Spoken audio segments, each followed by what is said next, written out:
NIS DLED খণ্ডত এটা notice বৰ্তমান ভাইৰেল হৈ পৰা দেখা গৈ আছে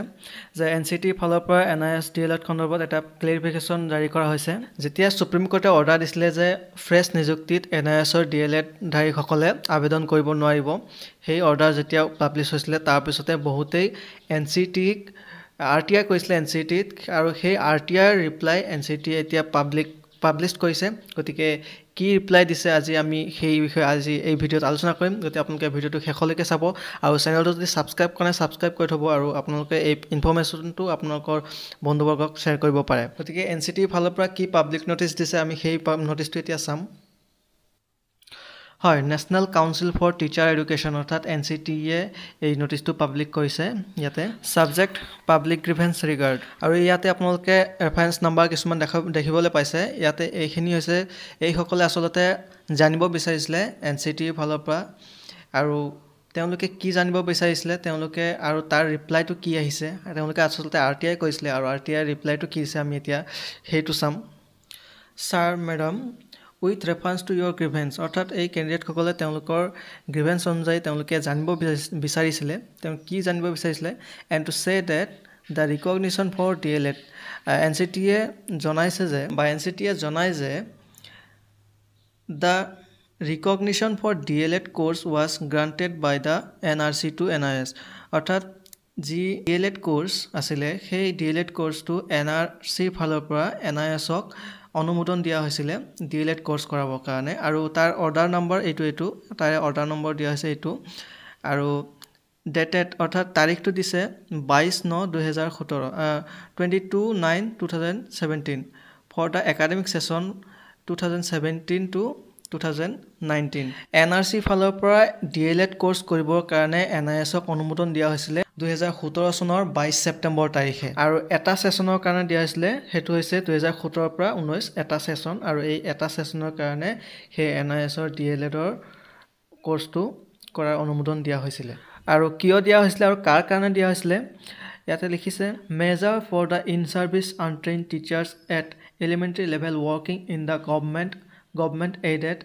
and unaided private schools in the country প্ৰাথমিক বিদ্যালয়সমূহত যিসকল অপ্ৰশিক্ষণপ্ৰাপ্ত শিক্ষক আছিলে সেয়া চৰকাৰী বিদ্যালয় হওক বা চৰকাৰৰ সাহায্যপ্ৰাপ্ত বিদ্যালয় হওক বা চৰকাৰৰ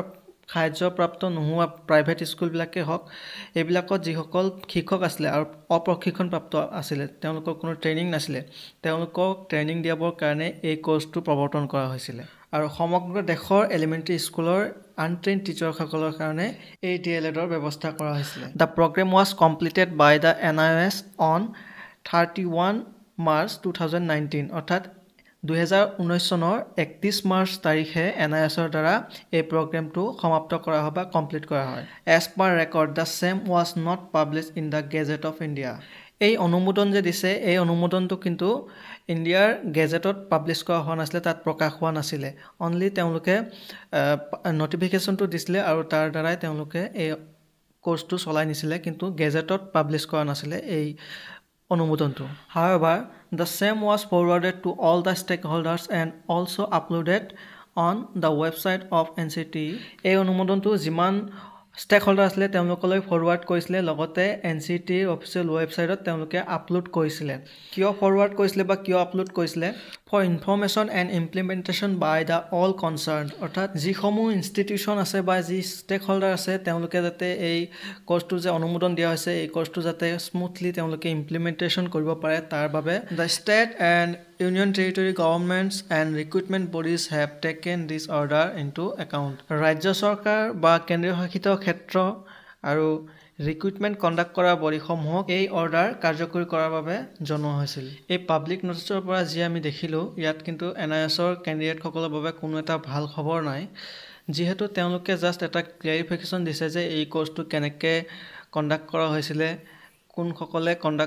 কোনসকলে ইয়াত ভাগ ল'ব পাৰিছিলে আৰু কোনটো ইয়াৰত কোনটো ছেছনৰ কাৰণে কৰোৱা হৈছিলে বাছ সিমানেই ইয়াত উল্লেখ কৰা হৈছিলে কিন্তু এই NISৰ ফালৰ পৰা যি DLED কৰিছিলে কেণ্ডিডেটসকলে তেওঁলোকে যে নতুনকৈ ৰিক্ৰুটমেণ্ট প্ৰচেছত যে ভাগ ল'ব নোৱাৰিব এই সমস্যাটো সমাধানৰ কাৰণে NCTৰ ফালৰ পৰা কোনো ধৰণৰ NISৰ কেণ্ডিডেটৰ ফলীয়া হৈ পেলাই কোনো এটা পদক্ষেপ গ্ৰহণ কৰা দেখা নগ'ল NISে এনেকুৱা ধৰণৰ ক'ব পাৰিলে হয় যে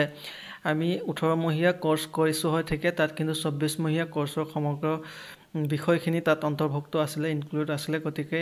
এই 18মহীয়া কোৰ্চটো 24মহীয়া কোৰ্চৰ সমতুল্য বুলি তেওঁলোকে এটা ঘোষণা কৰিব লাগিছিলে। যিহেতু চৰকাৰে এই DLED কোৰ্চ প্ৰৱৰ্তন কৰিছিলে, চৰকাৰেই কৰাইছিলে আৰু হাজাৰ হাজাৰ কেণ্ডিডেটে এই কোৰ্চ কৰিছিলে, এই DLED ডিপ্ল'মাটো লৈছিলে। আৰু বহুতো প্ৰাইভেট স্কুলত চাকৰি কৰি থকা টিচাৰে এই কোৰ্চ কৰিছিলে। তেওঁলোকে হয়তো চৰকাৰী চাকৰি এটা পাবৰ কাৰণে নতুনকৈ আবেদন কৰাৰ আশা পুহি ৰাখিছিলে, কিন্তু সেয়া এতিয়া সুপ্ৰিম কোৰ্টে যি অৰ্ডাৰ দিছে যে ফ্ৰেছ নিযুক্তিত এই DLED ধাৰীসকলে আবেদন কৰিব নোৱাৰিব। এই অৰ্ডাৰ অহাৰ পিছৰ পৰা NISত DLED কৰাসকলে হতাশাত ভুগি থকা দেখা গৈ আছে। গতিকে চৰকাৰৰ ফালৰ পৰা বা NCTৰ ফালৰ পৰা বা NISৰ ফালৰ পৰা নতুন নিযুক্তিত আবেদন কৰাৰ সুযোগ দিয়াৰ বাবে কোনো ধৰণৰ ব্যৱস্থা গ্ৰহণ কৰা নাই। এই যি পাব্লিক নটিচ প্ৰকাশ কৰিছে, এই পাব্লিক নটিচত জাষ্ট তেওঁলোকে NIS DLED কেতিয়া প্ৰৱৰ্তন কৰিছিলে, কোনটো ইয়াৰৰ কাৰণে, কোনটো ছেছনৰ কাৰণে আৰু কোনে কৰিব পাৰিছিলে এই ডিপ্ল'মা, বাছ সিমানেই এই নটিচটোত উল্লেখ কৰা আছে। আৰু কোনো ধৰণৰ যে এই ডিপ্ল'মাৰ জৰিয়তে আবেদন কৰিব পাৰিব বা কিবা তেনেধৰণৰ পজিটিভ কোনো ধৰণৰ ভাল খবৰ NIS ডিপ্ল'মাধাৰীসকলৰ DLED ডিপ্ল'মাধাৰীসকলৰ কাৰণে অহা নাই। NCTৰ ফালৰ পৰা বা NISৰ ফালৰ পৰা কাৰো ফালৰ পৰা অহা নাই। গতিকে এয়াই আছিলে ইনফৰ্মেশ্যন, এই ভিডিঅ'ৰ জৰিয়তে আপোনালোকক জনালোঁ। গতিকে এনেধৰণৰ ইনফৰ্মেশ্যন আগলৈ পাই থাকিবলৈ এই চেনেলটো ছাবস্ক্ৰাইব কৰি থ'ব। ভিডিঅ'টো যদি ভাল লাগিছে লাইক কৰিব, বন্ধুবৰ্গক শ্বেয়াৰ কৰিব পাৰে। আৰু নেক্সট ভিডিঅ'ত আপোনাক আকৌ লগ পাম। আজিলৈ থেংক ইউ।